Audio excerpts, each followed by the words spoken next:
नमस्कार दोस्तों, मैं सुनीता करती हूँ आप सभी का स्वागत आज के इस विशेष फोन इन कार्यक्रम में, जिसका विषय न सिर्फ बहुत ही खास है बल्कि प्रासंगिक भी है। आर्टिफिशियल इंटेलिजेंस के दौर में करियर के नए अवसर। आप एक स्टूडेंट हैं या एक प्रोफेशनल, आपके मन में एआई को लेकर जो भी सवाल हैं उनका जवाब देने के लिए हमारे साथ स्टूडियो में मौजूद हैं श्री विनीत गुप्ता, जो कि एक सॉफ्टवेयर डिजाइनर हैं। आप आईआईटी बॉम्बे से ह्यूमन कंप्यूटर इंटरैक्शन में ग्रेजुएट हैं और आपने प्रोग्राम मैनेजमेंट, टीम मैनेजमेंट और ऑर्गेनिक ग्रोथ जैसे क्षेत्रों में सफलतापूर्वक कार्य किया है। आपको कई प्रतिष्ठित सम्मान जैसे best startup award, inspiring idol award और अन्य कई अवार्ड से नवाजा गया है। आपका स्वागत है विनीत जी। बहुत बहुत धन्यवाद मैम आपका। इस वक्त जो भी श्रोता हमारे साथ जुड़े हैं उन्हें हम बता दें कि आर्टिफिशियल इंटेलिजेंस के दौर में करियर के नए अवसर, इस विषय पर यह विशेष फोन इन कार्यक्रम आप Akashvani FM gold 100.1 megahertz, Akashvani Indraprastha 819 kilohertz, AIR live news और न्यूज ऑन एयर ऐप पर सुन पा रहे हैं। अगर आप आज के विषय से जुड़ा कोई सवाल पूछना चाहते हैं तो जल्दी से फोन नंबर नोट कर लें 2342-1084, 2342-2346। नंबर एक बार फिर मैं दोहरा रही हूँ 23421084, 23422346। अगर आप दिल्ली के बाहर से कॉल कर रहे हैं तो याद रखना है आपको कि दिल्ली का कोड 011 जरूर लगाना है। आर्टिफिशियल इंटेलिजेंस विज्ञान का एक ऐसा क्षेत्र है जो ऐसे कंप्यूटर्स और मशीन्स के निर्माण से संबंधित है जो इस तरह से काम करे जिसके लिए सामान्य तौर पर ह्यूमन इंटेलिजेंस की जरूरत होती है। एआई का क्षेत्र बहुत व्यापक है जिसमें न सिर्फ कंप्यूटर साइंस और डेटा एनालिटिक्स शामिल है बल्कि स्टैटिस्टिक्स, हार्डवेयर एवं सॉफ्टवेयर इंजीनियरिंग, न्यूरोसाइंस, फिलॉसफी और साइकोलॉजी भी शामिल है। तो जितना व्यापक ये विषय है उतने ही ज्यादा जिज्ञासा है हमारे मन में और उतने ही सवाल भी हैं इस विषय को लेकर। तो विनीत जी, ये जो अपने आप में शब्द है, जब हम आजकल की बात करते हैं एआई, आर्टिफिशियल इंटेलिजेंस, तो सबसे पहले यही शुरू करते हैं कि ये जो नाम है आर्टिफिशियल इंटेलिजेंस, इसके अंदर क्या क्या समाया हुआ है? मैम, आर्टिफिशियल इंटेलिजेंस तो दो शब्द है अपने में, तो अगर हम इसको ब्रेक करेंगे, हम बचपन में मैंने संधि विच्छेद पढ़ाया जाता था हमें, तो मैं इसको भी अगर ब्रेक डाउन करता हूँ तो आर्टिफिशियल एक इंटेलिजेंस है। आर्टिफिशियल का अपना मतलब ही यही है कि कुछ एक वर्चुअल या कुछ एक नकली कुछ हम क्रिएट कर रहे हो, और इंटेलिजेंस मतलब हमारी जो मेमोरी पावर है, इंटेलिजेंस है, उसके बारे में बात करेंगे। तो कुछ भी चीज़ अगर आप वर्चुअली क्रिएट कर पा रहे हो किसी भी इंटेलिजेंस, तो बोला जाता है कि आर्टिफिशियल इंटेलिजेंस या कंप्यूटर की बात करते हो वो हमारा एक सेकंड ब्रेन होता है। तो वो आर्टिफिशियली अगर आपके ब्रेन को रेप्लिकेट कर दिया जाए तो हम उसी को बोलेंगे आर्टिफिशियल इंटेलिजेंस। तो अभी देखिए हमने शुरुआत ही की है और एक कॉलर हमारे साथ जुड़ चुके हैं। आइए देखते हैं कौन है। हेलो। हेलो, नमस्कार जी। नमस्कार जी, अपना नाम बताइए। हाँ, GS चट्टा, नई दिल्ली से। एक बार दोबारा बताइए अपना नाम। GS चट्टा, नई दिल्ली से। जी चड्डा साहब, नमस्कार, स्वागत है आपका इस कार्यक्रम में। अपना सवाल पूछिए। हमारे जो एक्सपर्ट आए हैं उनको भी सादर प्रणाम। नमस्कार सर। सर, एआई के थ्रू जितनी भी जॉब्स मिलेंगी वो पब्लिक सेक्टर में होंगी या प्राइवेट सेक्टर में भी होंगी, और इसकी जो वैलिडिटी है या इसके लिए मिनिमम क्वालिफिकेशन क्या रखी गई है? विनीत जी। बिल्कुल, बहुत ही बढ़िया सवाल आपने पूछा है। तो ये दोनों ही सेक्टर में सर हमें जॉब्स के अपॉर्चुनिटीज़ हमें क्रिएट होने को मिलेगी, चाहे वो गवर्नमेंट हो चाहे प्राइवेट सेक्टर हो। गवर्नमेंट भी आज के टाइम में अगर आप देखोगे तो इतनी सारी नई पॉलिसीज़ लेके आ रही है जो एआई बेस्ड है, और इतनी सारी नई नई जॉब अपॉर्चुनिटीज़ लेके आ रही है, क्योंकि हर डिपार्टमेंट पे अगर आज हम आकाशवाणी में यहाँ पे आके बैठ के यही बातें कर रहे हैं एआई के बारे में, तो आने वाले टाइम में यहाँ पे भी एआई की ज़रूरत पड़ेगी। तो प्राइवेट सेक्टर में तो इसका बहुत ही ज़्यादा अपॉर्चुनिटी ऑलरेडी क्रिएटेड है ही, और आपको गवर्नमेंट सेक्टर्स के अंदर भी बहुत अपॉर्चुनिटी क्रिएट होगी। और जो कि क्वालिफिकेशन की अगर आप बात करें तो क्वालिफिकेशन वैसे तो बीटेक कंप्यूटर साइंस की अगर आप बात करोगे तो वहाँ पे अगर आपको सीखना है कुछ चीज़ें या कुछ इसको क्रिएट करना है तो वो ज़रूरी है। अदरवाइज और भी बहुत सारी फील्ड हो, चाहे वो आपकी बैचलर्स डिग्री हो, चाहे आपकी रेगुलर डिग्री हो, इंग्लिश हो, साइकोलॉजी हो, उसमें अगर आपने कुछ अपनी ग्रेजुएशन करी हुई है तो इसके बाद आप कर सकते हो। और अगर आपने कुछ भी नहीं करा और आप सिंपल, आपके पास एक कंप्यूटर है और एआई के टूल्स है, उसको इस्तेमाल करके भी आप इस फील्ड के अंदर आ सकते हो, और बहुत सारी जॉब अपॉर्चुनिटीज़ आपके लिए है और आपको कोई नहीं रोक पाएगा, बस आप इसको सही तरीके से इस्तेमाल करिए। तो देखिए, पहला ही सवाल हमारा ये था, क्योंकि जो हमारा विषय है अपने आप में कि करियर के नए अवसर, तो हर कोई ये जानना चाहता है कि भाई अगर जिसको कहते हैं कि अगर हम गवर्नमेंट जॉब में जाते हैं तो एक स्टेबिलिटी रहती है, जिसको हम बोलते हैं कि जॉब सिक्योरिटी है। तो यदि वहां पे भी है तो जो हमारे श्रोता हैं वो ये जरूर जानना चाहेंगे। तो आपने बताया कि गवर्नमेंट सेक्टर में भी, यानी कि हम ये कह सकते हैं अगर मोटे तौर पर कि आने वाला जो समय है वो एआई का ही दौर है, और उसमें यदि हम कदम से कदम मिलाकर चलेंगे उसके साथ तो तभी हम आगे बढ़ पाएंगे। बिल्कुल मैम, मैं बताना चाहूँगा जैसे इंडस्ट्रियलाइजेशन के बारे में आप सबने सुना होगा। तो 17वीं सदी में जब हमारे पास आया था तो स्टीम इंजन बना था, और स्टीम इंजन बन के फिर मैकेनिकल मशीन्स आई थी जिसके थ्रू हम बहुत सारे काम करते थे। 18वीं सदी में हमारे पास इलेक्ट्रिसिटी आई और उसके साथ हम बहुत सारे काम करते थे। 19th सेंचुरी जो थी उसमें हमारे पास कंप्यूटर आया और इंटरनेट आया, तब लोगों को लगा कि क्या हो गया, कैसे हो गया। अब 20th सेंचुरी जो है ये दौर है एआई का, साइबर सिक्योरिटी का और इन सारे नए फील्ड्स का। तो बहुत सारी अपॉर्चुनिटीज आपको फॉर श्योर मिलेगी आने वाले टाइम में। तो इसी बीच एक और कॉलर हमारे साथ जुड़ चुके हैं। हेलो। हेलो, नमस्कार जी। नमस्कार, अपना नाम बताइए। सुनील कुमार गुंद, संगरूर, पंजाब से। जी, स्वागत है आपका सुनील जी, और अपना सवाल पूछ सकते हैं आप विनीत जी से। विनीत जी नमस्कार। पहले तो बहुत बहुत शुक्रिया, आप यहाँ आए रेडियो स्टेशन में, और बहुत बढ़िया जो आज का करंट टॉपिक है उसको आपने डिस्कस करने के लिए यहाँ आए हैं। तो मेरा क्वेश्चन ये है कि हालांकि सरकार और बहुत सी संस्थाएं आर्टिफिशियल इंटेलिजेंस को अडॉप्ट करने के लिए प्रयासरत हैं और कह रहे हैं, इसका प्रचार भी कर रहे हैं। हमारे माननीय प्रधानमंत्री जी ने भी इसके बारे में प्रचार किया है। लेकिन प्राइवेट सेक्टर में जैसे कोई फ्रीलांसर राइटर है, कोई है, अगर वो अपना आर्टिकल राइटिंग में या कोई कंटेंट क्रिएशन में आर्टिफिशियल इंटेलिजेंस का यूज करते हैं, तो अभी भी प्राइवेट सेक्टर में कहीं ना कहीं जो बॉसेस हैं, जो उनके सुपीरियर हैं, वो इस चीज से इतराज करते हैं कि आर्टिफिशियल इंटेलिजेंस यूज मत कीजिए, आप खुद से लिखिए, कंटेंट राइटिंग आप खुद कीजिए।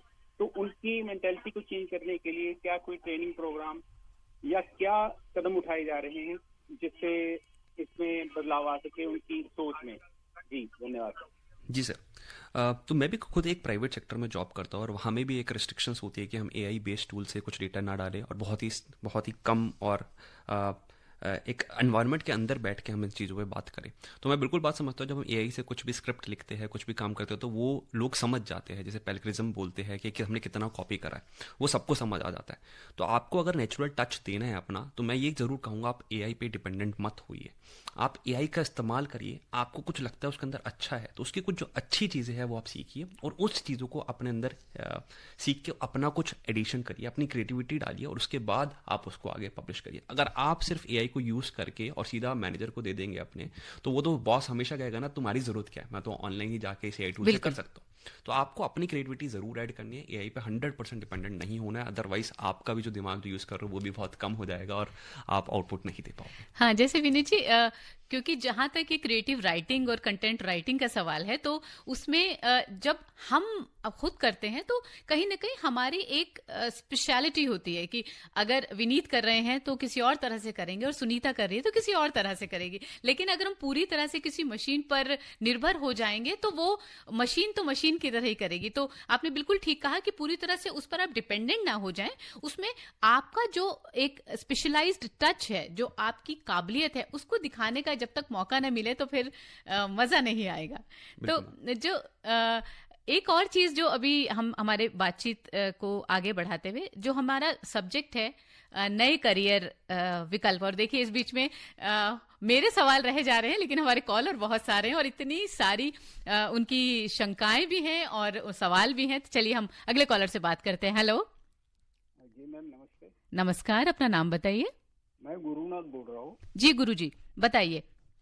मैम मेरा क्वेश्चन है, अभी ये जो नई टेक्नोलॉजी एआई है ये इसके मतलब पहले तो मतलब इसके फायदे और नुकसान के बारे में पूछिए, प्लस माइनस पॉइंट जी, और जो जॉब अपॉर्चुनिटी के लिए मतलब इसके क्या असर पड़ेगा मनुष्य के, और ये जो मतलब फेक डीप वगैरह ये जो एआई के माध्यम से बनाया जाता है, इसमें मतलब कैसे रोका जा सकता है? जी बहुत बहुत अच्छा सवाल है विनीत जी इनका। फायदे नुकसान, जैसे कि अभी हम बात भी कर रहे थे ऑन एयर जाने से पहले कि बचपन में एक ऐसे लिखा करते थे कि विज्ञान वरदान है या अभिशाप। तो कहीं ना कहीं जो इनका सवाल है कि जॉब अपॉर्चुनिटीज तो है ही, लेकिन क्या क्या प्रॉज एंड कॉन्स है, फायदे नुकसान क्या है, और अगर उसके बीच में कुछ फेक चीज आ जाती है क्योंकि इसमें ह्यूमन इंटरवेंशन कम होगा और आर्टिफिशियल इंटेलिजेंस ज्यादा होगी, तो क्या नुकसान हो सकता है अगर हम जागरूक ना रहें तो? कुछ भी चीज़ हम जिंदगी में कर रहे होते हैं तो उसके प्रॉज एंड कॉन्स होते हैं। जब हम खेलने जा रहे हो तो खेलने जाओगे फुटबॉल, तो आप फुटबॉल खेलने में अच्छा एक प्लेयर भी बनते हो, तो साथ साथ आपके घुटने भी खराब होंगे। तो वो चीज़ों का हमें ध्यान रखना होता है, और बहुत ही इंपॉर्टेंट सवाल है। तो प्रोज की बात करोगे तो आपकी प्रोडक्टिविटी काफ़ी अच्छी तरीके से इंक्रीज हो जाएगी इसके थ्रू। आपके अंदर वो सारी सुपर पावर्स आ जाएगी जो कि शायद से आप हमेशा सोचते थे कि आश मैं अगर ऐसे कर पाता तो मैं ये कर पाता। तो वो आपको एआई आपको एक सेकंड हैंड देता है, सेकंड ब्रेन देता है, जिसका इस्तेमाल करके आप चीज़ों को आगे कर सकते हो। मेरे ख्याल से प्रॉस तो बहुत ही सारे, जो कि हम आने वाली कन्वर्सेशन में बात भी करेंगे। कॉन्स की अगर आप बात करोगे तो हमें एआई पे डिपेंडेंट नहीं होना है। हमें बहुत सोच समझ के कोई भी टूल यूज़ कर रहे हो एआई का, तो उनकी टर्म्स पॉलिसीज होती है, डिस्क्लेमर्स होता है, उसे हमें पढ़ना है, टर्म्स एंड कंडीशन, क्योंकि जो भी हम डेटा उसे दे रहे हैं वो डेटा वो सेव कर रहे हैं और उस डेटा का इस्तेमाल कर सकते हैं। अगर आप पूछते हो कि मुझे पैसे ज़्यादा कैसे कमाने हैं, तो आप अपने अगर बैंक स्टेटमेंट उनको दे दोगे तो वो उस बैंक स्टेटमेंट का गलत इस्तेमाल कर सकते हैं। डीप फेक की अगर आप बात करते हो, सोशल मीडिया पे जितने भी प्लेटफॉर्म्स है, अगर वहाँ पे कुछ भी अगर आप पोस्ट करते हो तो वो ऑनलाइन फुटप्रिंट्स क्रिएट करता है, और उस फुटप्रिंट का इस्तेमाल करके कोई भी कुछ आपको क्रिएट कर सकता है। गवर्नमेंट बहुत सारी पॉलिसीज लेके आ रही है डीप फेक के लिए, आप देख पाते होंगे, जिसमें आप कंटेंट को या किसी चीज़ को पहचान पाते हो कि डीप फेक ये है या नहीं। तो गवर्नमेंट इस पर वर्क कर रही है, लेकिन हमें सबसे पहले खुद सतर्क होना चाहिए। कहते हैं सबसे पहली चीज़ शुरुआत अपने घर से करनी चाहिए, फिर हमें बाहर। बिल्कुल विनीत जी, इस बीच एक और कॉलर हमारे साथ जुड़ चुके हैं। हेलो जी नमस्कार। नमस्कार, आप कौन बोल रहे हैं और कहाँ से बोल रहे हैं? मैं जयकिशन अग्रवाल साइकिल मार्केट चांदनी चौक से बात कर रहा हूँ। जी जयकिशन जी बताइए। मेरा 2 क्वेश्चन है। पहला क्वेश्चन ये है कि जितना भी डिजिटल हमारे देश ने तरक्की की है जी, उतना ही, क्योंकि देहात के अंदर भी लोग अब भी आज भी अनपढ़ हैं, शहर में तो फिर भी पढ़े लिखे लोग हैं, समझदार हैं, पढ़ रहे हैं। स्टूडेंट ज्यादा इसी को डिजिटल को यूज कर रहा है। तो मेरे को ये एक पूछना है कि लाइन में कुछ खराबी थी, इस वजह से हम पूरी बात नहीं सुन पाए हैं, लेकिन जो मोटा मोटी जो बात हमें समझ में आई है वो ये कह रहे हैं कि भाई जैसे जैसे हम आगे बढ़ते हैं, और मेरे ख्याल से ये भी वही बात कर रहे हैं फायदे और नुकसान वाली, कि देहात में तो जिनका ज्यादा जो यूज नहीं करते हैं कंप्यूटर या टेक्नोलॉजी को, लेकिन आजकल के जो यंगस्टर्स है वो यूज कर रहे हैं, लेकिन उसका किस तरह से नुकसान हो सकता है, मेरे ख्याल से जो हम बात कर रहे थे उसी को ये आगे बढ़ा रहे हैं। बिल्कुल। मैं नुकसान की बजाय मैं बात करूंगा विलेज के अंदर किस तरीके से इसका फायदा हो सकता है। Okay. तो मैं कल की अपनी एक बहन है जो डॉक्टर है डेंटल, और वो एक रोबोट दिखा रही थी, एआई बेस्ड रोबोट, जिसके अंदर आपके डेंटल ट्रीटमेंट, आपको सिर्फ फोटो क्लिक करनी है अपने मुंह की, और आपके मुंह के अंदर जो सी बीमारियां है, दांत में क्या दिक्कत है, दांत में क्रैक है, उन सब चीज़ों के बारे में बता रहा था। तो उसका प्लान था जब भी मैं डेंटल कैंप लगाऊं विलेजेस के अंदर, तो मैं एक बंदा एक दिन में 10 लोग देख सकता है। अगर मैं वो 2 रोबोट साथ में ले तो एक रोबोट 10 और देख सकता है, तो 30 लोग। तो आपकी प्रोडक्टिविटी इंक्रीज हो गई, और यहाँ पे विलेजेस में कैंप्स में ये सारी चीज़ों को यूज करके बहुत ऐसी सारी चीज़ें आएगी जो कि वहां पे भी इनको हेल्प कर रही होगी। बहुत बढ़िया। तो मतलब अभी आपकी बातें सुन के बहुत रोमांच हो रहा है, और हमें ऐसे ही रोमांच ऐसा लगता है कि जो हमें कॉल कर रहे हैं उनको भी हो रहा है। और एक कॉलर हमारे साथ जुड़ चुके हैं। हेलो हेलो जी नमस्कार मैम, अपना नाम बताइए, कहाँ से बोल रही हैं? मैं मीनल बात कर रही हूँ, दिल्ली से बात कर रही हूँ। जी मीनल बताइए। जी, मेरा क्वेश्चन ये है कि आर्टिफिशियल इंटेलिजेंस के थ्रू जो फ्यूचर में वुमेन्स के लिए कितनी जॉब अपॉर्चुनिटीज रहेंगी, स्पेशली वर्किंग मैरिड के लिए?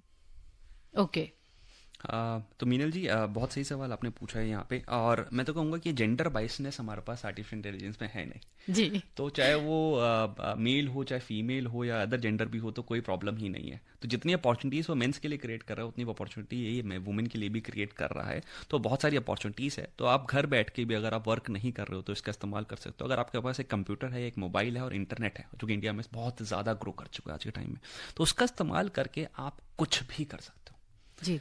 अब बहुत सारी अपॉर्चुनिटी, फॉर एग्जांपल आपको गार्डनिंग करनी है, तो गार्डनिंग के अंदर आप चीज़ों के बारे में बात कर सकते हो। आपको कंप्यूटर में काम करना है, कुछ कंटेंट क्रिएशन आपको करनी है, आप कंटेंट क्रिएशन उसके थ्रू करिए। आपको कुछ अपना सोशल मीडिया प्लेटफॉर्म पे कुछ चीज़ क्रिएट करनी है, तो आप उसके सारे आइडियाज़ वहाँ से ले सकते हो। आपको कुछ पढ़ाई करनी है, क्योंकि बहुत सारे इंडिया में हमने देखा है कई बार चैलेंजेस होते हैं कि एजुकेशन लोगों की, even specifically to child women की एजुकेशन रुक जाती है। तो आप उस मोबाइल के इस्तेमाल से आप अपनी पढ़ाई जो आपने छोड़ी थी उसको आप कंटिन्यू कर सकते हो और आगे बढ़ सकते हो, और नई जॉब्स जो निकलती है उसमें ज़रूर आप अप्लाई कर सकते हो। तो हम भी आगे बढ़ते हैं और लेते हैं अगले कॉलर को। हेलो हेलो जी बताइए, अपना नाम बताइए और कहाँ से बोल रहे हैं सर? मैडम जी को नमस्कार। नमस्कार। और आमंत्रित गेस्ट को मेरा सादर प्रणाम। नमस्कार सर। सर मेरा सवाल ये है कि अगर कोई हमारा युवा साथी आर्मी ज्वाइन करना चाहे और देश की सेवा करना चाहे तो एआई उसको किस तरह से हेल्पफुल होगा और उसकी जॉब अपॉर्चुनिटी कैसी होगी, कृपया ये बताने का कष्ट कीजिए। धन्यवाद। बिल्कुल। तो मैं तो कहूँगा कि ये बहुत अच्छा सवाल है ये वाला कि आप कैसे कर सकते हैं। तो बहुत क्रिएटिव आइडियाज़ मेरे को निकल के आ रहे हैं इस हमारे चैनल के थ्रू। आप आर्मी की जब भी तैयारी करते हो तो सबसे ज़्यादा एक जो क्वेश्चन आता है, आर्मी की जो ट्रेनिंग होती है बहुत हार्ड होती है और उसको प्रिपरेशन करने के लोग कितना कुछ करते हैं, कितना पैसा खर्च करते हैं जी। तो अगर आप अपने एआई मॉडल को, जो कोई भी टूल हो, उसको आप ट्रेन कर दो कि मुझे आप आर्मी में एंट्रेंस करने के लिए क्या क्या चीज़ें चाहिए और आप मुझे बताइए कि इसको करने के लिए मुझे क्या क्या करना होगा, और आप उसको ये बता दीजिए कि आप मेरे टीचर बन जाइए और मुझे डेली रूटीन बना के दे दीजिए अपना, तो वो आपको एज इट इज़ आपकी एज के हिसाब से, आपकी हाइट के हिसाब से, आपके वेट के हिसाब से आपको पूरा डाइट दे सकता है। जो आपको डाइट फॉलो करना है, आपको कौन कौन सी एक्टिविटीज़ फॉलो करनी है, आपको इंटरव्यू के लिए प्रिपेयर करने के लिए किस टाइप के क्वेश्चंस पूछ सकते हैं, आपको कौन कौन सी फिजिकल एक्टिविटीज़ करनी है और आपको कितना सोना है, किस टाइम पे क्या अप्लाई करना है, उसका पूरा शेड्यूल बना के दे सकता है। यही चीज़ हमारे पास अभी हम करने के लिए हमें किसी को कॉल करना पड़ता है, किसी को कुछ करना पड़ता है, लेकिन ये एआई के थ्रू दुनिया भर का जितना डेटा है उस डेटा को क्यूरेट करके और हमारे पास यहाँ पे इस टूल के अंदर डाल दिया गया है। तो आप उससे जो भी सही तरीके से पूछोगे, प्रॉम्प्ट बहुत ज़रूरी है इसमें। एआई के अंदर बहुत इंपॉर्टेंट वर्ड होता है प्रॉम्प्ट। जो हम बोलते हैं वही जवाब हमें मिलता है, तो हमें ये भी सीखना पड़ेगा कि हमें बोलना क्या है। अगर आप सही तरीके से उसे बोलोगे तो आपको सही जवाब जरूर मिलेगा। तो आपका एक वो मेंटर बन सकता है, और आप चाहे आर्मी की प्रिपरेशन कर रहे हो, चाहे आप एमबीबीएस की प्रिपरेशन कर रहे हो, किसी भी, तो आपको वहाँ पे बहुत ज़्यादा मददगार साबित होगा ये आपका। ये बेसिकली जो आपकी बात से अभी मुझे समझ में आ रहा है कि ये हमारा एक सपोर्ट सिस्टम है और वो हमारे हिसाब से और हमारी सहूलियत के हिसाब से और हमारी जरूरत के हिसाब से हमारी सहायता करता है। वो बशर्ते कि हमें आता हो कि उससे हमें उससे सहायता कैसे लेनी है ना, और हमें उससे कैसे हमें लाभ मिल सकता है। तो ये जो चीज है ये बहुत ही इंपॉर्टेंट है। और अब जब हम नए अपॉर्चुनिटीज की बात करते हैं तो हम ये भी एक सवाल उठता है विनीत जी कि जो हमारे जो ट्रेडिशनल जॉब्स हैं, जो हम अभी तक चली आ रही हैं, जो हमारे जिसको हम बोले पारंपरिक जॉब रोल्स या ट्रेडिशनल जॉब रोल्स, उनको कैसे इफेक्ट करेगा एआई? तो अभी के लिए जब मैं कल एक आर्टिकल पढ़ रहा था न्यूज़ के अंदर, तो उसमें था वाइट कॉलर जॉब्स और हमारी ब्लू कॉलर जॉब्स होती है। अभी के लिए जो इम्पैक्ट क्रिएट कर रहा है ये वाइट कॉलर जॉब्स पे ज़्यादा कर रहा है कि आपके जो कंप्यूटर से जो चीज़ें करते थे, आप मैनुअल जो काम करते थे, टाइप राइटिंग, अब वो शायद से कंप्यूटर या एआई बहुत ईजी तरीके से कर पाता है। तो उस पर तो इफेक्ट अभी फिलहाल तो आ ही रहा है। आपकी ब्लू कॉलर जॉब्स की बात करोगे, जहाँ पे लेबर मैनुअल इंटरवेंशन की ज़रूरत होती है, वहाँ पर अभी भी काफ़ी टाइम है इसको वहाँ पर इफेक्ट करने के लिए। तो चाहे आप अभी, क्योंकि हमारे पास रोबोट इतने ज़्यादा नहीं बने हैं जो कि मैनुअल काम कर पाए। कंप्यूटर वाले काम तो कर पा रहा है बट रोबोट वगैरह नहीं बने, तो अभी वो थोड़ा समय लगेगा, 5 साल 10 साल की इम्पैक्ट क्रिएट करेगा। बट वाइट कॉलर जॉब्स में तो थोड़ा ये चैलेंजिंग है, और अगर आप इसे नहीं सीखोगे तो जॉब्स अपॉर्चुनिटी क्रिएट भी हो रही है और लूज भी हो रही है साथ साथ। तो अगर आप उसे नहीं सीखोगे और नहीं इसको अपना हिस्सा बनाओगे ज़िंदगी का, तो शायद से आप थोड़ा पीछे हो सकते हो। और तो प्लीज़ आप इससे रिक्वेस्ट यही है कि आप इसको समझिए, करिए, और जितना कुछ नया सीख सकते हैं तो आप ज़रूर सीखिए इसे। बिल्कुल, सीखने की कोई उम्र नहीं होती और हमेशा सीखना चाहिए। खुद को अपग्रेड करने के लिए सीखना बहुत ज़रूरी है। चलिए, अब जो भी श्रोता हमारे साथ अभी जुड़े हैं, हम उनको बता दें कि कोई भी अगर हमसे कोई सवाल करना चाहते हैं, हम नंबर एक बार फिर से दोहरा रहे हैं, 23421084, यानी 23421084, 23422346, यानी 23422346। ये वो नंबर है जिस पर आप कॉल कर सकते हैं। और आज का विषय बहुत ही खास है, जिसके बारे में अगर बताएं वो बहुत ही खास विषय है, आर्टिफिशियल इंटेलिजेंस के दौर में करियर के नए अवसर। और हमारे साथ जुड़े हैं विनीत गुप्ता जी, और बहुत ही खास हमारी बातचीत भी खास है आज। और जो हमारा वर्क एरिया होता है, मतलब कार्यस्थल जो है, वहां पर जिसे कहें कि एआई के कुछ नैतिक प्रभाव पड़ते हैं, तो आपकी नजर में विनीत जी क्या हो सकता है, ये इम्पैक्ट क्या हो सकता है? तो तुम जिस भी वर्क एनवायरनमेंट पर काम करो, जैसे कि पीछे हमारे श्रोता ने कहा था कि आपको बहुत ज़्यादा सतर्क रहना पड़ेगा जब भी हम कुछ चीज़ को काम करें, और आपके पास चैलेंज होंगे। आपके मैनेजर आपको कहेंगे, आपके बॉस कहेंगे, यार तू इतनी जल्दी काम करके ले आया, तो क्या तूने एआई का इस्तेमाल करा है क्या? और नहीं तो फिर आपसे एक्सपेक्टेशन जरूर रखेंगे कि आप एआई का इस्तेमाल करके ये 4 घंटे क्यों लगा रहे हो, आप इसको 15 मिनट में क्यों नहीं कर सकते? तो वो एक्सपेक्टेशंस मिसमैच बहुत ज़्यादा आज के टाइम में होने वाला है आपके टाइम में। तो आपको अपनी स्किल्स पे फोकस करना पड़ेगा। आपको प्रोडक्टिविटी आप करके रख लीजिए, आप बताइए मत अपने मैनेजर को मैं एआई का इस्तेमाल कर रहा हूँ। आप फोन में यूज़ कर लीजिए, आप कहीं पे भी यूज़ कर लीजिए, उससे आप प्रोडक्टिविटी सीखिए।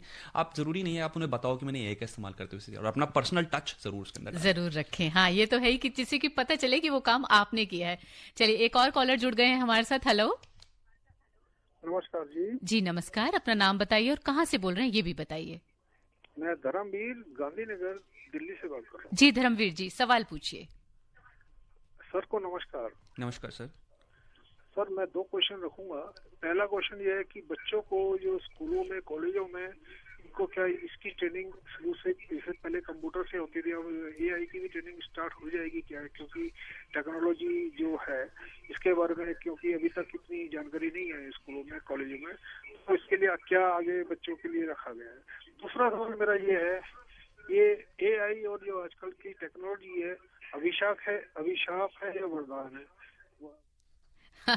ये वही बात कर रहे हैं जो अभी हम बात कर ही रहे थे। देखिए विनीत जी, मुझे लगता है कि कोई भी चीज जो हमें सुविधा हमें मिलती है वो हम पर है कि हम कितनी सेंसिबली और कितनी समझदारी से उसका इस्तेमाल करते हैं। क्योंकि अगर हम ही जागरूक नहीं रहेंगे और सतर्क नहीं रहेंगे तो कोई भी चीज, जैसे इन्होंने कहा विज्ञान वरदान भी है और अभिशाप भी, वो हो सकता है। हाँ, ये इनका एक और सवाल जो एआई ट्रेनिंग से जुड़ा हुआ है।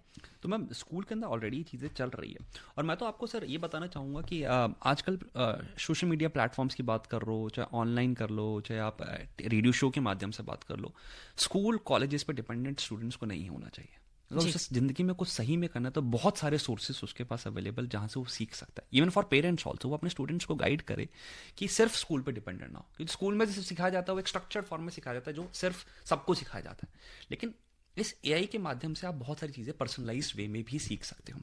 और ये बिल्कुल सच है कि आजकल स्कूल में, जिस स्कूल से मैं भी पास आउट हुआ था, वहाँ पे भी हमें कंप्यूटर सिखाया गया था, C++ सिखाया गया था, और एआई आज के टाइम में आ चुका है ऑलरेडी। आर्टिफिशियल इंटेलिजेंस पढ़ाया जा रहा है। जिन स्कूल से नहीं जा रहा उसमें भी धीरे धीरे आ जाएगा। गवर्नमेंट भी खुद अपनी नई पॉलिसीज जो है, नए एजुकेशन सिस्टम्स लेके आ रहे हैं, उसमें ये सब चीज़ों को इंट्रोड्यूस कर रही है। और आने वाले टाइम में आप ज़रूर देखोगे कि आपको 5th क्लास से 6th क्लास से ही आपको इन सब चीज़ों के बारे में बताया जाएगा, और कहीं ना कहीं आर्टिकल्स या कुछ ना कुछ वर्कशॉप्स तो जरूर स्टार्ट हो जाएगी, अगर नहीं हो रही है अभी तक। हाँ, हम जो स्कूल कॉलेज की बात कर रहे हैं, मुझे लगता है पेरेंट्स की भी जो हमने बात की है कि पेरेंट्स का भी रोल बहुत इंपॉर्टेंट हो जाता है। जब हम बच्चों की बात करते हैं तो जो स्ट्रक्चर्ड एक चीज है उससे अलग अगर आप कुछ करना चाहते हैं तो एज पेरेंट्स हमें अपने बच्चों को मोटिवेट करना पड़ता है कि वो भी कुछ ऐसा करें, हट के करें, जिससे कि उनको भी अच्छा लगे और आगे कुछ नया सीख पाएं। और एक कॉलर हमारे साथ जुड़ चुके हैं। हेलो जी मैम, नमस्कार। अपना नाम बताइए, कौन बोल रही हैं आप, कहाँ से बोल रही हैं? मैं दिल्ली से बोल रही हूँ, मेरा नाम प्रमिला जैन है। जी मैम, आपका क्या सवाल है? मेरा सवाल ये है कि मैं ड्राफ्टमैन सिविल का कोर्स किया था बहुत पहले, फिर मैं जॉब भी की, उसके बाद मेरा ब्रेक आ गया जॉब में। तो अब मैं ये जानना चाहती हूँ क्या एआई की मदद से मुझे कुछ, अब मेरे पास फ्री टाइम है जैसे जी, तो कुछ मदद मिल सकती है इस काम को कंटिन्यू के लिए? देखिए, ये जो इनका जो सवाल है कि पहले काम कर रही थी, अभी वो जॉब में ब्रेक है, तो क्या इनके लिए किसी तरह से बेनिफिशियल हो सकता है एआई? बिल्कुल मैम, बहुत इंटरेस्टिंग प्रमीला जी, बहुत ही सही सवाल आपने यहाँ पे पूछा है। तो मैं बताना चाहूँगा कि जो जैसे उन्होंने ड्राफ्टमैन का कोर्स करा, ड्राफ्टमैन में आपको बहुत सारी ड्राइंग्स बनानी पड़ती है, बहुत सारा आर्किटेक्चर डिज़ाइंस बनाना पड़ता है, उसको समझना पड़ता है। करने से पहले आपको ज्ञान लेना भी ज़रूरी है। आप इस ऐसे प्लेटफॉर्म्स पर आके बोलने के लिए आपको पढ़ना भी पड़ेगा। मैं अब आया हूँ यहाँ पे, तो मुझे रात को पूरी रिसर्च करिए तब जाके मैं यहाँ पे आया हूँ। तो वो ज्ञान लेने के लिए, क्योंकि इन्होंने एक ब्रेक आगे करियर ब्रेक, तो आज के नए ट्रेंड्स क्या चल रहे हैं उसको जानने के लिए आई थिंक एआई आपकी बहुत ज़्यादा मदद कर सकता है। आपके टूल्स मदद कर सके, आज के ट्रेंडिंग डिज़ाइंस क्या है, आज के ट्रेंडिंग स्ट्रक्चर्स क्या है, आज क्या कुछ नया हो रहा है, जो कि उन्होंने 5, 10 साल 20 साल का जो गैप आया होगा उस गैप को वो फुलफिल कर सकता है बहुत ही जल्दी तरीके से। दूसरा, ऑगमेंटेड रियलिटी एक और वर्ड है। एआई के साथ आप एआर और वीआर, वर्चुअल रियलिटी और ऑगमेंटेड रियलिटी, नए टर्म्स हैं जो कि शायद से मैं टच करना चाहूंगा। तो AI plus AR plus VR का कॉम्बिनेशन अगर आप करोगे, ऑगमेंटेड रियलिटी मतलब आपको लगता है कि वो मेरे सामने है। हमारे पास डिवाइसेस लगते हैं, वीआर डिवाइसेस की हम बात करते हैं, और उसको आप रियलाइज कर सकते हो। तो अगर आप ये कंस्ट्रक्शन बिल्डिंग की बात कर रहे हैं, तो अगर आप अपने क्लाइंट्स को वीआर हेडसेट के अंदर कुछ एक लाइव डेमो दिखा दो, उसको रियलिटी दिखा दो, देखो आपका घर बिल्कुल ऐसा दिखेगा, और वो पूरे अपने गर्दन घुमाए तो वो देख पाए, तो अगर वो ये स्किल्स को डेवलप कर ले और अपने कस्टमर्स को ये प्रोवाइड कर दे कि वर्चुअल रियलिटी के अंदर एआई के इस्तेमाल से उनके डिजाइन या बिल्डिंग्स आपको दिखा सके, तो ये एक बहुत ही आने वाले टाइम में एक अपॉर्चुनिटी है, जिसको अगर ये ग्रैब कर ले भी तो बहुत ज़्यादा इसे रिटर्न उन्हें ज़रूर मिलेगा और इन्हें मज़ा भी बहुत कुछ आएगा। हाँ, क्योंकि आपकी बातें सुन के ही मुझे ऐसा लग रहा है कि जैसे कि हम कुछ फिल्में देखते हैं, हिंदी फिल्में या साउथ की कुछ फिल्में हैं जिसमें ऐसी चीजें दिखाई जाती हैं और उसमें जो उसका जो फिल्म का जो कंसेप्ट होता है वो इस तरह का होता है कि आज से 20 साल बाद वाली जो चीजें दिखाई जा रही हैं। तो ऐसा लग रहा है कि कहीं ना कहीं वो हमारी जो लाइफ है उसी से ही उठाई गई हैं वो चीजें, और ऐसा फ्यूचर हम देख रहे हैं कि आने वाले समय में एआई, जो ये आपने एआर वीआर की बात की है, वो कुछ ही समय बाद फ्यूचर में वो रियलिटी होने वाला है और बहुत ज्यादा उसका जो क्या बोल सकते हैं कि उसकी जो भूमिका है हमारी रोजमर्रा की जिंदगी में, चाहे हम प्रोफेशनल हैं या फिर हम स्टूडेंट हैं या हम कोई घर पे ही रहते हैं, तो वो हर हमारा जो क्षेत्र है रोजमर्रा की जिंदगी का, उसमें उसका दखल होने वाला है आने वाले समय में। बिल्कुल मैम, बिल्कुल सही बात कही है। कहीं ना कहीं तो आपका दखल जरूर होगा ही होगा। तो चलिए एक और विनीत जी, एक और कॉलर हमारे साथ जुड़ गए हैं। हेलो, नमस्कार। नमस्कार, कौन बोल रहे हैं आप? मैं अजीत बोल रहा हूँ, अजीत सिंह। हाँ अजीत जी, बताइए आप कहाँ से बोल रहे हैं? मैं बुलंदशहर से बोल रहा हूँ। हाँ, बुलंदशहर से बोल रहे हैं आप। तो विनीत जी से क्या पूछना चाहते हैं, बताइए। मैम, मैं ये जानना चाहता हूँ, मैं पुलिस में सब इंस्पेक्टर हूँ जी। और पुलिस की ड्यूटी के दौरान में एआई का यूज करके जी किस तरीके से हम एआई से अपने ड्यूटी को सरल बना सकते हैं और क्रिमिनल को डिटेक्ट करने में हम किस तरीके से इसकी सहायता ले सकते हैं। विनीत जी, बहुत ही इंटरेस्टिंग सवाल है, क्योंकि जो हर अलग अलग क्षेत्रों से जो लोग काम कर रहे हैं, प्रोफेशनल्स, वो चाह रहे हैं कि हमको हमारे काम में ये कैसे हमें हेल्प करेगा। ना सिर्फ सॉफ्टवेयर प्रोफेशनल्स, हार्डवेयर प्रोफेशनल्स या स्टूडेंट्स, मतलब इस तरह के लोग भी जो ये जिस तरह से काम करते हैं। तो क्या जवाब है? तो मैं इनको बताना चाहूँगा कि पहली बात तो मतलब जो भी डेटा आप उसको प्रोवाइड करो एआई को, उसका सतर्क रहे कि आप एग्जैक्ट इन्फॉर्मेशन ना दे रहे हो। अगर आप एक क्रिमिनल केस की भी बात करो, आप उसमें नाम दे दे कि XYZ पर्सन और ये क्रिमिनल है, इसने ये करा, तो वो आपका डेटा ब्रीच हो जाएगा। Okay. तो इससे आपको फायदे के बजाय आपको गवर्नमेंट जो पॉलिसीज है उसके हिसाब से आपने डेटा को ब्रीच करा, थर्ड पर्सन को बताया और ये आपके लिए अगेंस्ट हो सकता है। तो सबसे पहले तो इस पॉलिसी को पढ़ लीजिए और आप एग्जैक्ट डेटा कभी भी मत दीजिए। आप उससे रिलेटेड एक स्टोरी बनाइए, केस स्टडी बनाइए और उस केस स्टडी को डालिए कि मैं एक ऑफिसर हूँ, प्रॉम्प्ट की जो मैं बात कर, मैं एक ऑफिसर हूँ, मैं इतने साल का हूँ, इतने साल का मुझे एक्सपीरियंस है, उस एक्सपीरियंस के हिसाब से आप मुझे बताइए इस केस को कैसे सॉल्व करा जाए। Okay. तो वो आपको एज इट इज स्टेप्स बताएगा कि आपको इन्वेस्टिगेशंस करने के लिए आप ये स्टेप्स कर सकते हो। और मैं मान सकता हूँ कि 10 स्टेप्स अगर वो बता रहे हो उसमें से 8 स्टेप्स आप ऑलरेडी करते हो, लेकिन वो जो 2 स्टेप्स है ना, जो क्रिएटिव स्टेप्स, जो आपने सोचा भी नहीं होगा वो एंगल भी प्रोवाइड करके देगा। तो आप अपने मॉडल, जो मैं बार बात कर रहा हूँ, आप उसको ट्रेन कैसे करो, आपने प्रॉम्प्ट क्या डाला है। अगर आप सिंपल जाओगे एक सोशल मीडिया प्लेटफॉर्म पे या सर्च इंजन पे जाके आप डालोगे मुझे इसका आंसर दो, तो वो तो वही आंसर देगा जो कि 1000 लोग और पूछ रहे होंगे। आप उसको जितना डीप लिख सकते हो, कितनी लंबी कन्वर्सेशन की, मेरा नाम ये है, मैं इस जगह से बोल रहा हूँ और यहाँ से मेरा एक सवाल है, मेरा जो मुजरिम है वो ये करता है, उसने ऐसे करा था, उसके करने के बाद आपको क्या लगता है कि आंसर होना चाहिए, ये आप उससे पूछेंगे तो आपको वो उस बेसिस पे, कंडीशनल बेसिस पे आपको रिजल्ट्स देगा और उस बेसिस का इस्तेमाल करते हुए आप उसको एक अपना बेस बना सकते हो और उस बेस से कुछ आइडियाज लेके आप अपने उसको इन्वेस्टिगेशन में इस्तेमाल कर सकते हो और आगे बढ़ सकते हो। चलिए, ये फिर वही बात आ गई कि आपको तय करना है कि आपने उस तकनीक का, उस एआई का इस्तेमाल अपने प्रोफेशन में किस तरह से करना है, और इस बात का खास ध्यान रखना है कि आपका जो डेटा है वो कॉम्प्रोमाइज ना हो। इस बीच एक और कॉलर जुड़ चुके हैं। हेलो जी, नमस्कार, आप बताइए, अपना नाम बताइए। गुड मॉर्निंग मैम, मेरा नाम शंकर बोस है, मैं दिल्ली से बोल रहा हूँ, वसुंधरा एंक्लेव से। जी शंकर, बताइए आपका सवाल क्या है विनीत जी से। या विनीत जी को सबसे पहले good morning and thank you for the इतना इंटरेस्टिंग टॉपिक को लेके आप बोल रहे हैं। मेरा बस एक सवाल है विनीत जी की, जिस तरीके से एआई इवॉल्व कर रहा है, सो क्या एक समय ऐसा आएगा कि पूरा इंटेलिजेंस ही आर्टिफिशियल हो जाए? बिकॉज आज के जमाने में क्या हो रहा है कि बच्चे हों या फिर बड़े हों, जो भी हो, टेक्नोलॉजी पे इतने डिपेंडेंट हो गए हैं कि ओपन एआई और चैट जीपीटी इसका सहारा ले रहे हैं हर चीज के लिए जी, चाहे वो कुछ भी चीज हो। तो क्या ये मानसिक विकास या मोरल स्टेटस बच्चों का या आने वाले फ्यूचर जनरेशन का इतना डिपेंडेंसी होना ठीक है? क्या इस पे कोई डिस्कशन या फिर कोई सोच है कि जनरेशन को कैसे संभाला जाए so that they can grow better? जैसे हम पढ़ाई लिखाई करते थे, पढ़ के, किताब पढ़ के याद करके अभी भी याद रखें चीजों को, लेकिन अब बच्चे क्या है ना कि टाइप करते हैं और उसका आंसर मिल जाता है, चैट जीपीटी हो या कुछ भी हो, या ऑफिस में भी एक पीपीटी बनाना है तो chat GPT is a better solution. तो क्या है कि ये मोरल स्टेटस को क्या रोबस्ट करने के लिए है या काम को जल्दी निकालने के लिए एक ऑप्शन ढूंढा गया है? मतलब इसका मैच कहीं पे है, कुछ सोचा जा रहा है इस पे, क्या इसका आउटकम हो सकता है? हाँ विनीत जी, ये बहुत ही मतलब बहुत ही गंभीर सवाल भी इसको कह सकते हैं, क्योंकि अगर हम, जैसे इन्होंने बोला है, अगर हम एज पेरेंट उसके बारे में सोचें कि भाई अगर हमारे बच्चे ऐसा कर रहे हैं, और जो बात उन्होंने कही कहीं ना कहीं उसमें सच्चाई भी है कि कहीं हम तकनीक के इतने ज्यादा आदी ना हो जाएं कि जो हमारी नेचुरल हम सोचते हैं या नेचुरली जो करते हैं, जो हमें एक दिमाग दिया गया है, कहीं ऐसा तो नहीं है कि हम उस पर पूरी तरह से निर्भर हो जाएंगे। बहुत अच्छा सवाल है इनका। नमस्कार शंकर जी, बहुत अच्छा सवाल आपने पूछा है। और अभी पीछे भी एक श्रोता का सवाल यही था कि स्कूल के स्टूडेंट्स को पता ही नहीं क्या करना है, लेकिन इन सर ने बहुत से सवाल किया स्कूल को पता है, शायद से पेरेंट्स को नहीं पता होगा चैट जीपीटी या कोई और प्लेटफॉर्म्स कैसे इस्तेमाल करना है, बट एआई के प्लेटफॉर्म्स बहुत तरीके से इस्तेमाल कर सकते हैं, और वो अपना होमवर्क इससे कर रहे हैं आजकल, जो कि गलत है। आपको एज अ पेरेंट आपको पेरेंटल कंट्रोल करना बहुत ज़्यादा ज़रूरी है। आपको जितनी भी एप्लीकेशन, आप चाहे कोई और सोशल मीडिया प्लेटफॉर्म दे, अपने फ़ोन भी बच्चे को दे रहे हो। आजकल मैं देखता हूँ लोग पेरेंट्स अपने फ़ोन बच्चों को दे देते हैं और वो इस्तेमाल करते रहते हैं, लेकिन आपको कहीं ना कहीं स्टॉप लगाना पड़ेगा। सिमिलरली अगर आप ऐसे प्लेटफॉर्म्स यूज़ करो तो आपको स्टॉप ज़रूर लगाना पड़ेगा। आपको लर्न तो देखो स्कूल के माध्यम से करना पड़ेगा, लर्निंग एबिलिटी को करना पड़ेगा। ये आपको इंस्टेंट रिजल्ट्स की बहुत ज़्यादा आदत पड़ गया। 10 मिनट में घर बैठे सर्विस लीजिए, 2 मिनट में आप खाना बनाइए, 4 मिनट में आप ऐसा करिए।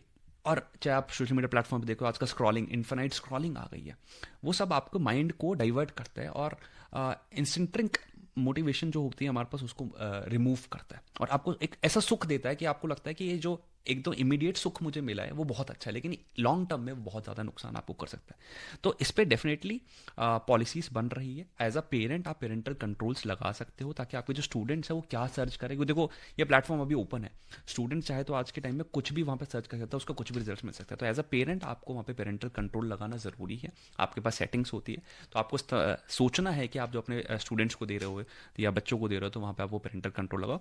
एज इंडिविजुअल भी आपको कोशिश करनी है आप उस पर 100% डिपेंडेंट ना हो, जैसे कि मैंने पहले बोला था, उसको इस्तेमाल करके अपने स्किल को अपग्रेड करना है। अगर आपको एक ईमेल सीखा है कि ईमेल कैसे लिखना है, तो ये नहीं कि हर बार ईमेल मैं उसी के थ्रू लिखवाऊं।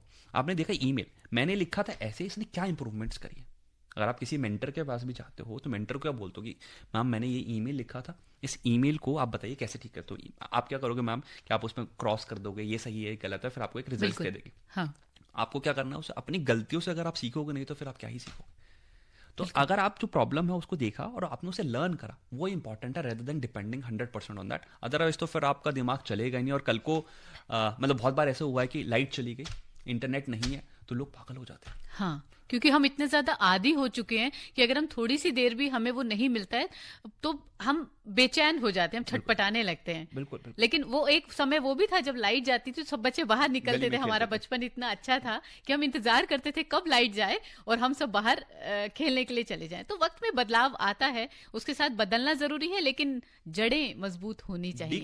डीक्लटर करना या स्टॉप करना बहुत जरूरी है। हाउ टू से नो इज इम्पोर्टेंट। यस, बहुत जरूरी है।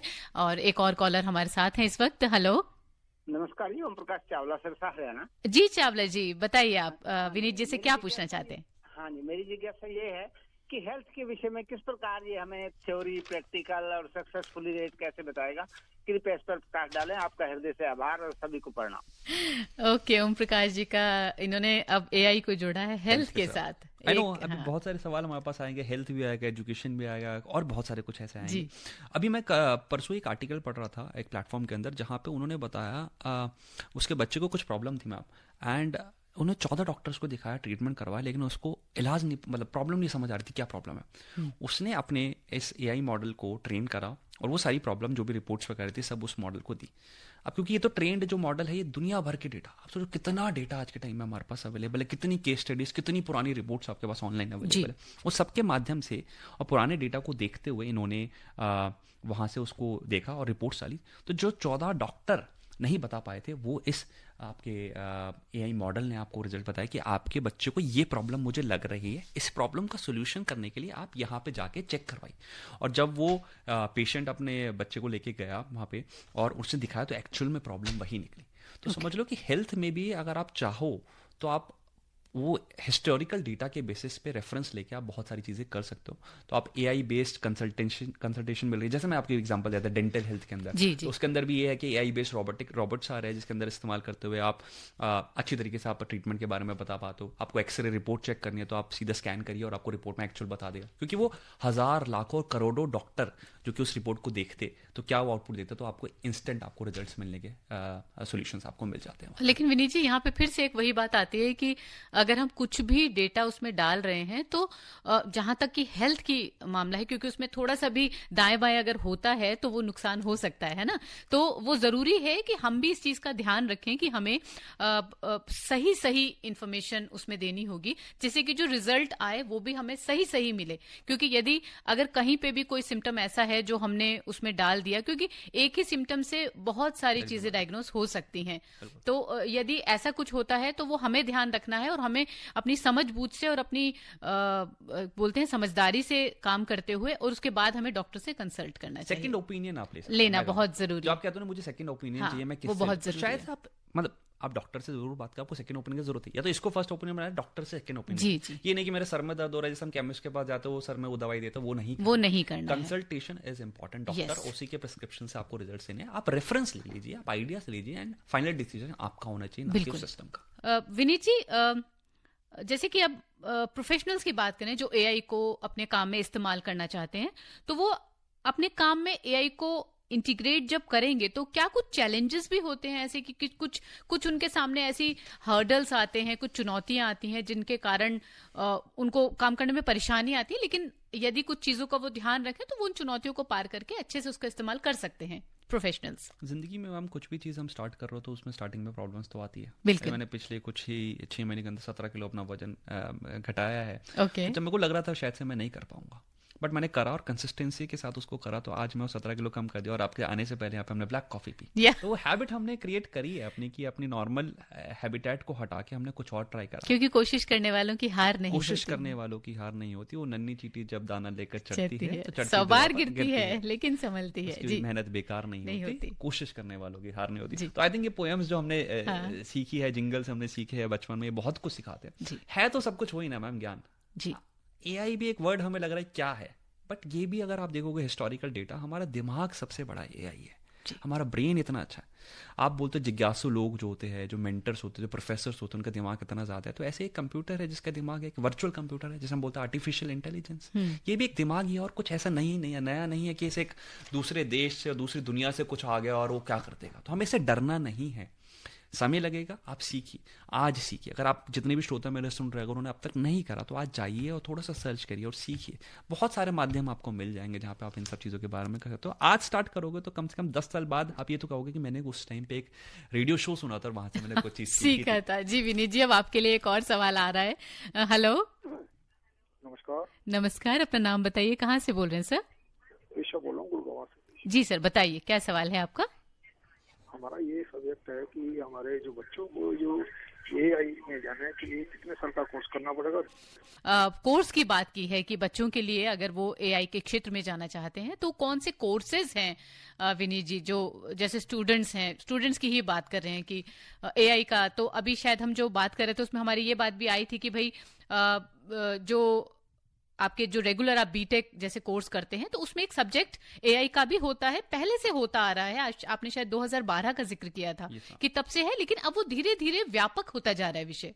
बिल्कुल मैम। आजकल जब आप इंजीनियरिंग की बात करो तो इंजीनियरिंग के अंदर स्पेशलाइजेशन इन AI होता है। तो पहला साल तो आपको सब चीज़ें जो पढ़ाई जाती है वो बेसिक पढ़ाई जाएगी, फिजिक्स, केमिस्ट्री, मैथ्स है और जितने भी सब्जेक्ट है सब पढ़ा जाएगा। सेकंड ईयर के पास आपको ऑप्शन मिल जाता है आप स्पेशलाइजेशन किस में करना, चाहे VR की बात करो, AR की बात करो, उसमें जाते हो, या आर्टिफिशियल इंटेलिजेंस। मैं बहुत सारे अपने यूजर्स या स्टूडेंट्स से जब बात करता हूँ तो वो उन्हें हमेशा ही पूछते सर मैं कौन सा कोर्स लूँ, आर्टिफिशियल इंटेलिजेंस लूँ, वेब डेवलपमेंट टूल क्या। तो AI बहुत ज़्यादा चल रहा है आज के टाइम में, तो आप बीटेक का एक कोर्स है, डेफिनेटली आप कर सकते हो। इसके स्पेशलाइजेशन कोर्स भी है, डिफरेंट यूनिवर्सिटीज इंडिया के अंदर है जो कि आपको कोर्सेज कराते हैं और ऑनलाइन कोर्स भी अवेलेबल है। आप कोई सा भी कोर्स कर रहे हो, आपको अगर सर्टिफिकेशन प्रोग्राम करना है तो आप वहाँ पे जाके जरूर चेक कर सकते हो। और सर्टिफिकेशन प्रोग्राम वो 1 महीने का भी है, 2 महीने का भी है, 6 महीने के सर्टिफिकेशन प्रोग्राम आपको मिल जाएंगे। तो जरूरी नहीं है आपको डिग्री की जरूरत हो, आप कोई भी पुरानी डिग्री हो और उसके साथ ही सर्टिफिकेशन प्रोग्राम कर लोगे तो वो भी हेल्पफुल आपके लिए कर सकते हैं। ओके, मतलब आपके ऊपर है कि आप क्या करना चाहते हैं। इस बीच एक और कॉलर जुड़ चुके हैं। हेलो, आई एम जी, आप कहाँ से बोल रहे हैं? From Delhi. From Delhi, okay ji, अपना सवाल पूछिए। Yes, I have recently passed from my 12th standard and have opted for engineering. So I'm interested to know which courses and subjects in the field of AI should I put my focus on. Okay, इनका बहुत अच्छा सवाल है। अभी 12th पास की है yes और courses subject सब जानना चाहती हैं। बिल्कुल तेजल, मेरे ख्याल से हम जिस विषय के बारे में बात कर रहे थे वो उसी पे रिलेटेड आता है। तो आपने 12th पास करी है, वो देखना पड़ेगा कंप्यूटर साइंस बैकग्राउंड से करी है, कोई और बैकग्राउंड से करी है। तो अगर कंप्यूटर साइंस में करी है तो आप BTech in specialisation in artificial intelligence जरूर चेक करें। तो आर्टिफिशियल इंटेलिजेंस है, मशीन लर्निंग भी होता है। हम एआई क्योंकि बहुत कॉमन वर्ड हो गया है, बट मशीन लर्निंग भी होता है, बिग डेटा भी होता है। ये सारे वर्ड्स मैं जरूर अपने श्रोता को बताना चाहूंगा। आप सिर्फ एआई पे फोकस ना करिए, क्योंकि एआई तो एक आउटकम है, उसके पीछे बिग डेटा है, डेटा एनालिस्ट है, डेटा साइंटिस्ट है, और मशीन लर्निंग एल्गोरिथम्स होते हैं। इन सब चीज़ों के बारे में बात होती है। फिर डेटा स्ट्रक्चर एल्गोरिथम होते हैं। ये सारी चीज़ें होती है जो टेक्निकल वर्ड्स है थोड़े से।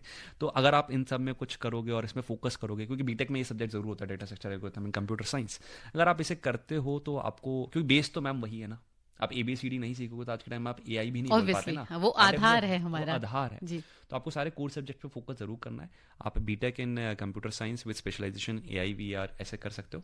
आपको हार्डवेयर में जाना है तो आप इलेक्ट्रॉनिक्स में भी जा सकते हो, जिसमें आपको, क्योंकि AI में हार्डवेयर यूज होता है, आपको हार्ड डिस्क की जरूरत है, आपको पीछे मदरबोर्ड की भी जरूरत है, सेमीकंडक्टर्स की भी जरूरत है। क्योंकि आपने देखा पीछे डिमांड इतनी ज़्यादा बढ़ गई थी ग्राफिक इंटरफेस की, कि वो मिल ही नहीं रहा था मार्केट में, और उसकी भी जरूरत है। तो अगर आप इंजीनियरिंग अपनी इलेक्ट्रॉनिक्स में भी करते हो और आप एक ऐसे वो बनते हो इंजीनियर जो कि हमारे कंप्यूटर में जो कूलिंग होती है, क्योंकि आप आर्टिफिशियल इंटेलिजेंस बहुत ज़्यादा एनर्जी यूज़ करता है, जिससे पर्यावरण में भी बहुत ज़्यादा नुकसान होता है, ये ज़रूर मैं कहना चाहूँगा। तो उसको कैसे कम कर सकते हैं, अगर आप उसका सोल्यूशन लेके आ सकते हो किसी as a researcher, as a electronical engineer, तो वो सारे डोमेन्स भी आपके लिए खुल जाते हैं। बहुत वास्ट है, मेरे ख्याल से वो समय हमारे पास कम होगा इसके बारे में मैं बात करने क्योंकि इतना बड़ा सब्जेक्ट है और इतना नया सब्जेक्ट है कि सब लोग बहुत कुछ जानना चाहते हैं। इस बीच एक और कॉलर जुड़ चुके हैं। हेलो जी, नमस्ते मैम, सर को नमस्कार। नमस्कार, अपना नाम बताइए, कहाँ से बोल रहे हैं आप? जी, मैं मध्य प्रदेश सागर से विपिन कटारे बात कर रहा हूँ। जी विपिन जी, क्या सवाल है आपका? जी मैम, मेरे दो सवाल है मेरे। पहला सवाल में ये था कि अक्सर हम लोग देखते हैं कि सोशल मीडिया पे बहुत सारे वीडियो आते हैं और जिन्हें हम सच मान लेते हैं, बाद में पता पड़ता है कि AI से तैयार किए गए हैं और वो फेक वीडियो है। ऐसा कई बार हुआ, एक बॉलीवुड के भी किसी स्टार का ऐसा वीडियो हुआ था, बाद में पता चला कि वो AI से तैयार किया गया। जी तो जी, हम लोगों को ऐसी चीजों को रोकथाम कैसे कर सकते हैं, इसके लिए क्या है और हम लोग कैसे पहचान? ओके, तो ये डीप फेक के बारे में बात करें। बहुत इंपॉर्टेंट है कि डीप फेक, देखो चाहे हम सोशल मीडिया प्लेटफॉर्म कोई भी इस्तेमाल कर रहे हो, आप सुबह सुबह उठते हो, आपके पास इतने सारे गुड मॉर्निंग मैसेजेस आते हैं, इतना सब कुछ आता है, तो आप उस प्लेटफॉर्म पे देखते हो आजकल फॉरवर्डेड मल्टीपल टाइम्स फॉरवर्डेड। तो ये एप्लीकेशन जितनी भी है वो सब कुछ आपको एक ऑप्शंस प्रोवाइड कर रही है, जिससे आप बता सको कि ये कितनी बार सर्कुलेट हुआ है और वायरल कितना हुआ है।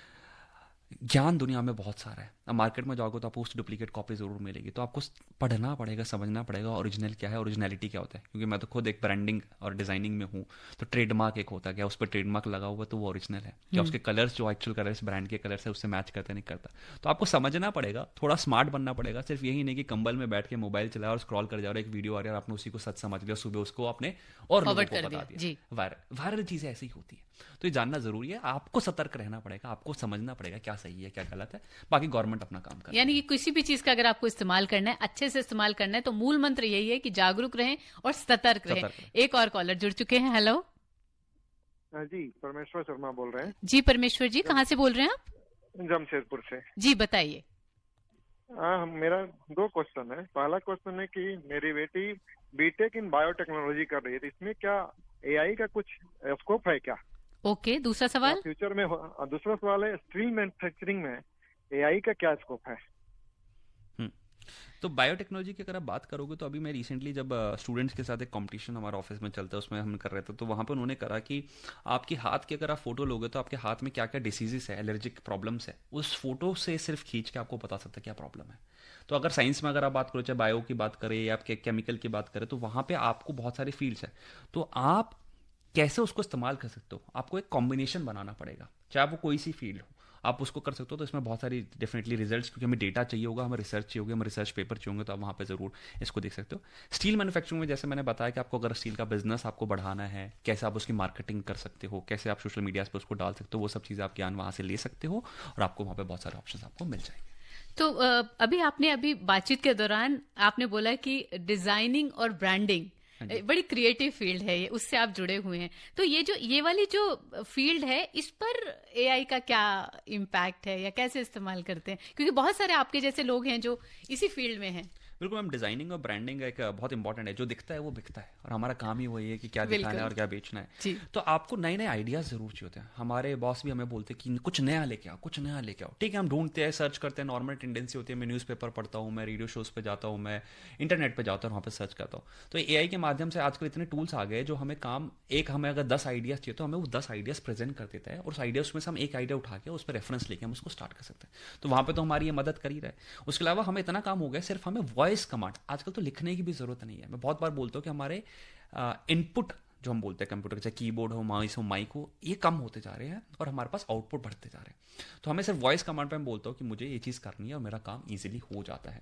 तो उसके इस्तेमाल से मेरी प्रोडक्टिविटी डेफिनेटली बहुत ज़्यादा इंक्रीज हुई है। मुझे बहुत सारे आइडियाज, हम मूड बोर्डिंग बोलते हैं कि डिफरेंट आइडियाज अगर आपको लेके आना है तो कैसे करना है। इवन आज का भी जो ये हमने प्रोग्राम बनाया है, मैंने इसमें एआई का इस्तेमाल करा है कि मैं अपने श्रोता के, मेरे श्रोता की ये है, ये एज हो सकती है, उस एज के बेसिस हम इसे परसोना बोलते हैं ब्रांडिंग के अंदर। तो परसोना मतलब किस व्यक्ति के लिए हम कुछ कर रहे हैं उसको हम क्रिएट करते हैं। तो वो क्रिएट मैंने करा, उसको फिर मैंने यूज करते हुए एआई पे डाला, और उसके बेसिस पे कौन कौन से क्वेश्चन, जो क्वेश्चन पूछे, मैक्सिमम क्वेश्चन मेरे को पता था ये क्वेश्चन आने, क्योंकि मैंने अपने मॉडल को ट्रेन करके वो क्वेश्चन पहले प्रेडिक्ट कर दिया था, इसलिए मैं प्रिपेयर होकर आया था ये सारे क्वेश्चन हमारे पास कर सकते हैं। तो यानी डिजाइन हो गया, ब्रांडिंग हो गई, इसके अलावा आपको क्या लगता है कि कौन सी ऐसी फील्ड्स हैं जहां पर मतलब सबसे ज्यादा हम एआई का इस्तेमाल कर सकते हैं?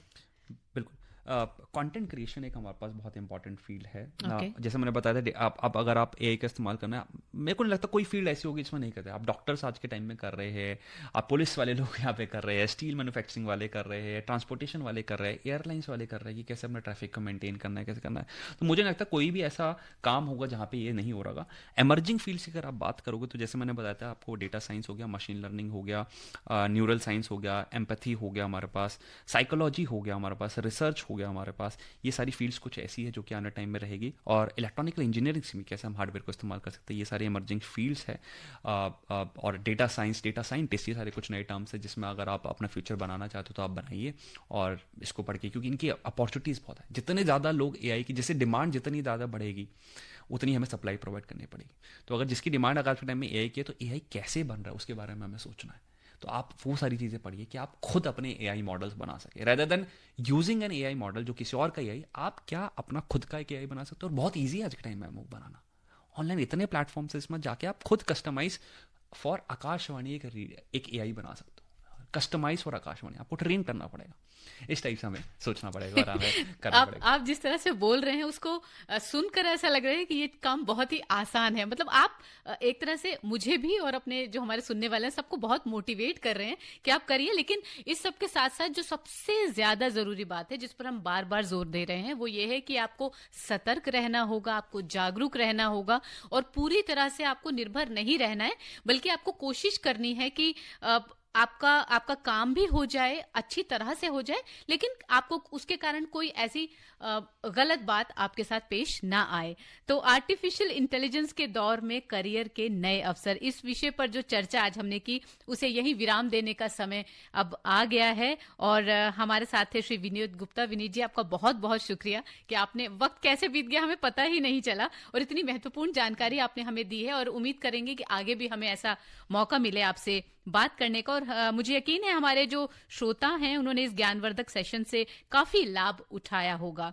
और इस कार्यक्रम की प्रोड्यूसर थी श्रीमती प्रियंका कुमारी।